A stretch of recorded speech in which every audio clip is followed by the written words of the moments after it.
Yes, and welcome along, everybody. This is the last day of this great race. We've made a start from Santa Clarita. It's the third largest city in the Los Angeles County area and has many bicycle trails. It's also famous, of course, for its Magic Mountain Parkway.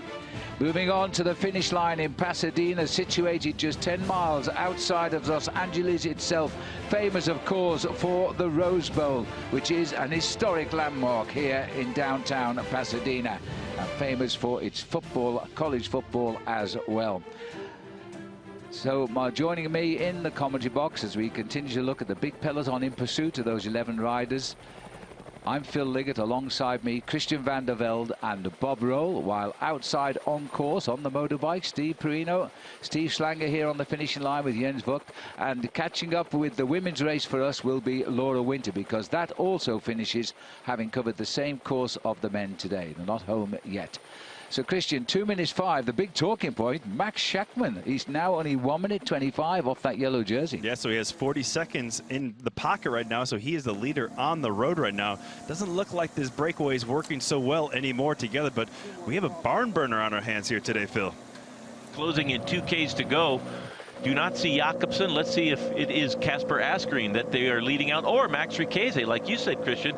He'll be in the champion of Argentina's jersey, just to make things a little bit more complicated for us. Which is white with light blue stripes. 2 kilometers to go now. Big Tim Clerc finished his pacemaker, puts his hand up, so the riders coming up behind at high speed don't run up the back of him. They've gone around him safely. Degenkolb's teammates coming into the frame also. There's big Max Walscheid, or Cees Bol, excuse me, Max Walscheid on the wheel still for the Sunweb squad in the blue jerseys with the right stripe down the chest. Just looking over to the far right here. In the center is the Asgreen. He's shown us he can sprint. He's 24 years of age. We didn't rate him. Look at Sagan in the white jersey, putting himself in the position. He hops around the riders in the pack because he does what we call freelancing. Doesn't have a great lead-out train, so he goes to the other trains. Yeah, Sagan being quite astute, jumping right on the wheel of Max Riqueze. Max Riqueze right on the wheel of Markov. He was shouldering Travis McCabe there. Travis McCabe in the red, white, and blue trying to stay in the frame, but getting bumped around. Peter Sagan right there in the middle of that hornet's nest, coming towards the finish line, just over 1 kilometer to the line. Well, Travis McCabe has been bumped again there, but he's learning life against the big professionals. It's a tough one in the sprint. Peter Sagan, Lexus 1 kilometer to go now. It's a right-hand sweeper before they line up for the finish. Saw Daniel Oss there. Let's see if he's leading out Peter Sagan for another stage win. Peter Sagan a week ago won stage number 1, looking for stage number 2 today to win. And Travis McCabe is getting up to the side of Mikhail Morkov there, and another shoulder charge as well. He's lying 5th at the moment. Team Dimension Data here, trying to get Janssen van Rensburg into the victory. Looking, is he online? He's there's been a crash there. And very lucky to miss out. Van Rensburg has got himself on the front here as he lines up. This will be a big surprise, but he can sprint. But this is John Degenkolb coming through the finish line. It's Walscheid, the bigger man. Max Walscheid gets it on the line. Sagan is in second. That was, and he was second on the other stage earlier in the week. Walscheid has reversed it this time around, and he's got the victory. But that was a nasty little shunt at the back there, which put a lot of the sprinters off their pace. But Max Walscheid, who is a great sprinter, has pulled it off on the line. No denying Walscheid on today's stage number 7, coming out of that very disorganized final dash to the line. Lots of pushing and shoving, lots of shoulders being thrown into each other, but a fair sprint and won by that man, the powerful German, Max Walscheid from the Sunweb team. One of the tallest sprinters in the sprint game, throwing out big watts up and over 2,000. That was the win they wanted for Team Sunweb. We're looking now for the actual winner of the Amgen Tour of California. There he is, at 20 years of age. He comes to this race and he beats everybody in a World Tour event. He's the youngest ever rider to win not just this race, but a race on the World Tour. Unbelievable. Ooh. Oh, this is not a sad sign. He's one of the teammates of the rider who has won this race as well. So let's hope he's just stunned, because the celebrations tonight, he doesn't want to miss out on those. This is the winner, Tadej Pogacar. Is straight. First time we've ever seen him race here in America. He was actually late arriving as well.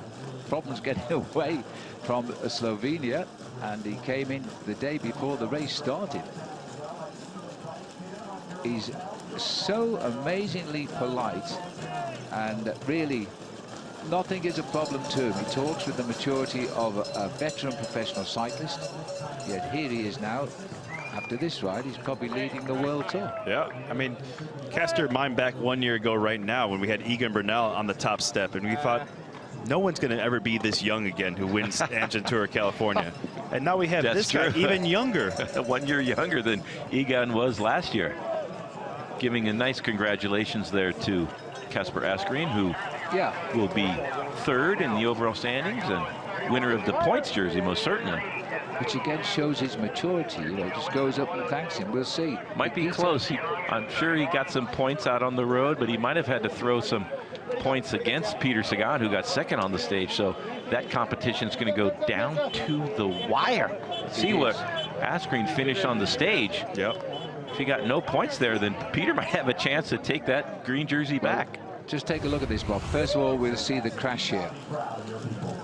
Touch of wheels, riders leaning in and on each other, very near the front. Don't see that very often. UAE trying to keep Pogacar. Oh my goodness. I just couldn't do much about that. He was still Cofidis rider looked like he was able to stay up miraculously. Pogacar missing that crash also. And here comes a sprint being led out by the Sunweb squad, and Peter Sagan trying to get on terms with Max Walscheid. Could not quite get there. Jasper Philipsen, it looked like the rider from UAE was actually trying to lead out Jasper Philipsen and really get out of the way. He went left and actually crossed over wheels, and I think that's Nasser Bouhanni that he mixes up with. Exactly who he is. Crosses over the wheel of Nasser Bouhanni and then gets hit once more time by Nasser's teammate. Oh, rough crash. You rarely see crashes happen like that in the last 500 meters, but when you do see them, they are absolutely brutal. And this is the lunge to the line. Look at the massive Max Walscheid coming up to the line. When he has a clear path, Bob, this guy is more or less unbeatable. I mean, almost 6'6", throwing out over 2,000 watts. So he has a straight landing strip just to go. Maybe not the most savvy rider on his bike, but it's really hard to be really agile if you're that tall. Might be Cees Bol, the teammates of Max Walscheid. Very similar. That's happened a number of times this year, if that is the case. Let's see, we got to get that number. They're about the same height, obviously in the same uniforms. Well, there you go. It's confirmed. I'm very stunned at that, because Walscheid normally stands head and shoulders above everybody, but Cees Bol is also big. And he's been given the same team. He's been given the victory. Peter Sagan in second place, all given the same time. You see Jasper Philipsen up there in third today. Halverson, the Ineos team, finishing sixth in line. Travis McCabe, he had a real bumpy old ride into the finish, crossing the line in seventh. And the top 15 here completed by Degenkov. It looked like Reinier Janssen van Rensburg was going to win, but he eventually got run out of space. As we're waiting for the smiling youngster, 20 years of age, Tadej Pogacar, waiting to be presented to the crowd. Youngest ever winner of this event, and the youngest ever winner of a World Tour race. Bob, I have to say the theme of this week has really just been the young riders in general. Not just this young man, but Sergio Guita, first race as a Pro Tour rider, 21 years old. Cees Bol, 23 years old, first year in the World Tour as well. Kasper Asgreen just goes 23. It goes on and on and on. Really just a changing of the guards.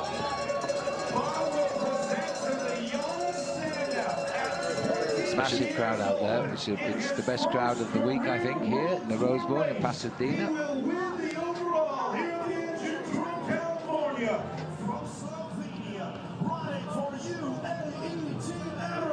Welcome, Tadej Pogacar.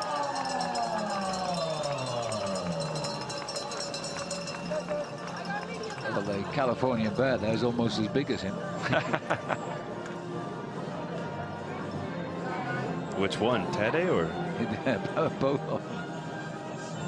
The final and most important donning of the yellow jersey as the overall winner. An unlimited future predicted for this rider. Very mature tactically, very astute throughout the week's racing. If we go back to the... We can look at the overall standings now. The last one is the rider who has won it, 20-year-old Tadej Pogacar, has taken the victory ahead of Sergio Higuita, another boy riding his first professional race. Casper Asgreen is in third at 17 seconds. George Bennett is in fourth place. Terrific ride by George. He rode a great attacking race. Shackman, he came up to ninth by his bonuses out on course. And Rowan Dennis there completing the top 10 from Australia.